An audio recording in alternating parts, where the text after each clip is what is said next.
नमस्कार जय जगन्नाथ। आज आम गोटे नुआ वीडियो रे आम आलोचना करिबा प्राच्य और पाश्चात्य साहित्य तत्व अर्थात ओडिया साहित्य रे थिबा प्राच्य एवं पाश्चात्य साहित्यर प्रभाव एवं ता भितर थिबा केतक गूढ़ तत्व।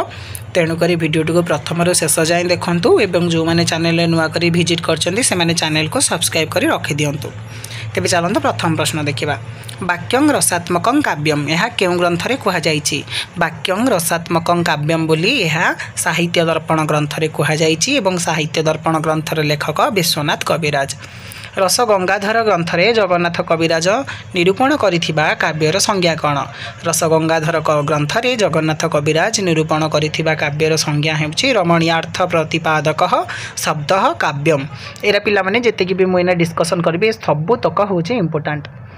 काव्य मीमांसा ग्रंथर रचयिता किए? काव्य मीमांसा ग्रंथर रचयिता होउछन्ति राजशेखर।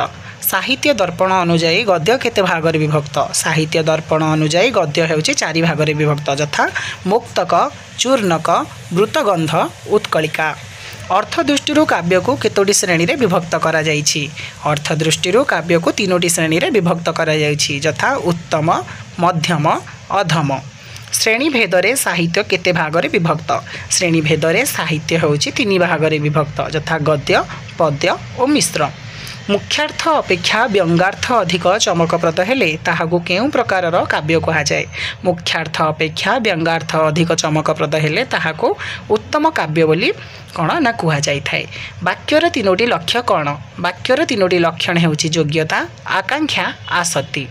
शब्दर अवबोध निमंते शब्दर केते प्रकारर शक्ति रही? शब्दर अवबोध निमंते शब्दर 3 प्रकारर शक्ति रही यथा अभिधा, व्यंजना एवं लक्षणा।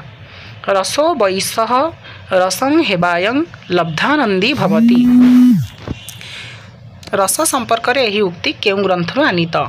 तैत्तरीय उपनिषदरु एहा आनीत। रस्यते इति रसः एही उक्तिटी कहार? रस्यते इति रसः हेउछि विश्वनाथ कविराजंकर उक्ति।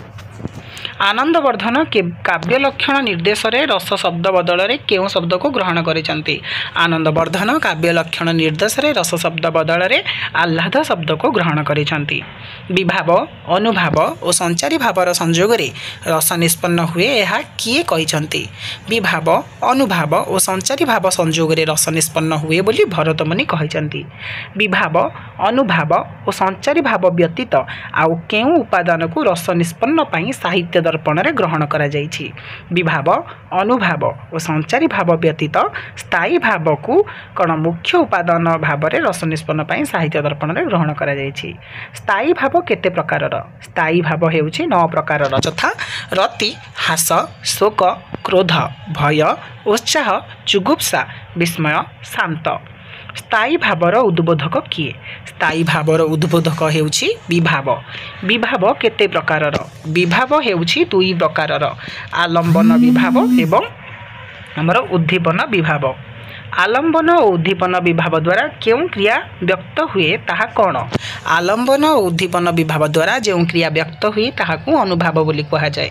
जो सब भाव रस आड़ को प्रभावित होई क्षण के विलीन हुअंती ताहा हेउछि कौन? जो सब भाव रस आड़ को प्रभावित होई क्षण के विलीन होई जाई थांती ताहा हेउछि व्यभिचारी भाव। व्यभिचारी भावर अन्य नाम कौन? व्यभिचारी भावर अन्य नाम हेउछि संचारी भाव। आलंकारिक मानक मतरे समग्र रसरे केतोटी व्यभिचार भाव रही? आलंकारिक मानक मतरे समग्र रसरे संपूर्ण आमर 33 गोटी व्यभिचारी भाव रही। प्राच्य काव्य तत्व अनुजाई रस केते प्रकारर? प्राच्य काव्य तत्व अनुजाई रस हेउछि 9 प्रकारर श्रृंगार, हास्य, करुण, रौद्र, वीर, भयानक, विभत्स, अद्भुत, शांत। दशम रस रूपे क्यों रस को ग्रहण करा जाइछि? दशम रस रूपरे वात्सल्य रस को ग्रहण करा जाइछि। भरतंक नाट्यशास्त्र रे केतोटी रसर संपर्क रे उल्लेख करा जाइछि? भरतंक नाट्यशास्त्र रे 8टी रसर संपर्क रे उल्लेख करा जाइछि जहिरे शांत रस वर्णना होई नाही।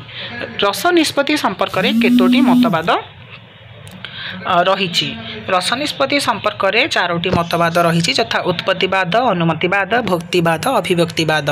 उत्पत्तिवादर प्रवर्तक किए? उत्पत्तिवादर प्रवर्तक हेउछन्ति भट्ट लल्लौट। श्री शंकुक केउ मतवादर संस्थापक? श्री शंकुक हेउछन्ति अनुमतिवादर संस्थापक।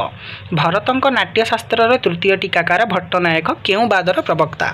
भरतंक नाट्यशास्त्रर तृतीय टीकाकार भट्टनायक हेउछन्ति भुक्तिवादर प्रवक्ता। अभिव्यक्तिवादर संस्थापक किए?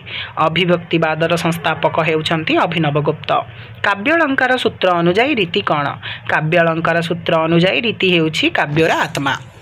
तेबे पिला माने ये तो थिला अति गुरुत्वपूर्ण प्रश्न गुड़िक जहाँकि तुम सीपीटी ओडिया एग्जाम पाई यूजीसी नेट ओडिया एग्जाम पाई अतीव गुरुत्वपूर्ण। जदि यही प्रश्न गुड़िक और यार उत्तर गुड़िक तुम पढ़ापढ़ी किसी साहाय्य हो पार्ची बा किसी पढ़ाई सहयोग कर पार्ची तेबे वीडियो के लाइक करदेव। सांग मान सहित जिते पार्छ सेते शेयर करदेव वीडियो को, कारण पाठ बांटिले ही बढ़ी थाए और आमको जोपरी मात्रा आमको भल पाइबा देव रखुच्च आम चैनल सहित जोड़ी ही रही से भाव में जोड़ी होगी रही है मुझे आशा पोषण करुचे। तेबे देखा आ गोटे नुआ वीडियो रे से वीडियो आम पुणी आलोचना करबा ये प्राच्य पाश्चात्य तत्वर आउ किसी अवशिष्टांश प्रश्नावली। तेबे ये वीडियो तो एतिकी देखा आ गोटे नुआ वीडियो रे से पर्यंत मते विदाय दियंतु। रहिली। जय जगन्नाथ। वंदे उत्कल जननी।